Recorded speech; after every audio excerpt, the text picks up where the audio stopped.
So to get a little more into this now, one of the very first types of training that I teach to people when it comes to their internal side is a basic qigong of some kind. Okay. Now I've already taught in this series the life and death qigong, which is the breathing in and breathing out qigong, and it's incredibly powerful, but it's also very subtle. It's hard to tell what it's doing. Some qigongs are a lot more basic as far as the physicality of them, and it's easier to get the vibe out of what's going on. So normally what I do is I teach something like the 8 pieces of brocade, which I don't really need to film. There's tons of this on the internet. Or I teach, I don't know, there's a sword qigong I think I'm going to film for you guys. Or getting into a little bit more dangerous territory, the I Ching Jing. The point is that doing something very physical that allows you to take a look directly at the relationships in your body is an incredibly powerful tool in integrating the mind and the body. Okay? So if you look at integrating the mind and the body, which aren't separate things, but we sort of separate them mentally. If you're looking at that as your goal, and this is kind of from a martial arts perspective here, every martial arts move you've ever learned is a big part of that qigong. So you don't even necessarily need a technique or a series of movements here. Not that I'm not going to film them, I am, but the point is you could take a simple punch that you've learned from anywhere, you know, the old black tiger steals the heart type thing, karate corkscrew punch, and start looking at all of the relationships inside of it. And this is just to talk about that for a moment. This is really important. When somebody punches, what's all of the relationships in the body? What moved first? What moved second, third, fourth? What are my shoulders doing? Do I have proper posture? Am I standing tall like the monkey? What was the origin point of all of the movement? Are my legs involved? Is my waist involved?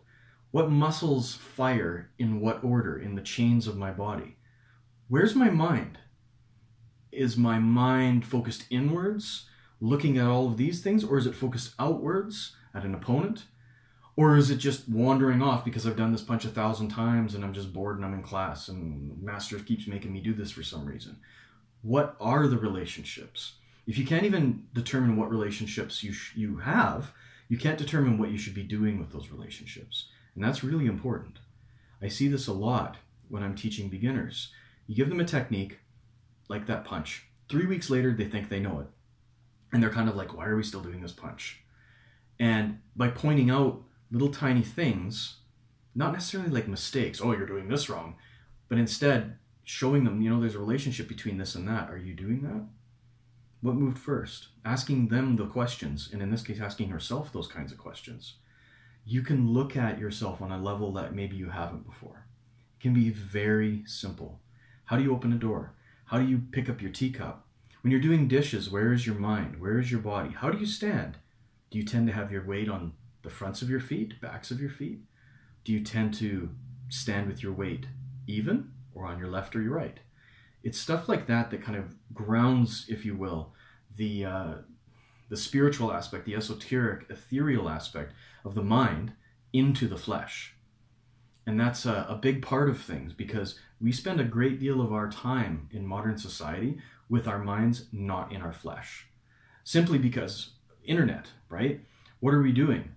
We're watching YouTube videos, or we're on a forum or on Reddit reading stuff. Are we paying any attention at all to our physicality? Well, no. I see it all the time in class. As the years go on, younger and younger people have worse posture.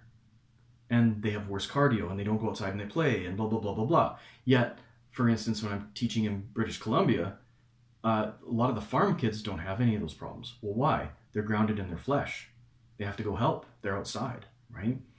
And I'm not saying one lifestyle is better than the other. They're just different things. And a way for us to learn from that is to place our minds in our bodies.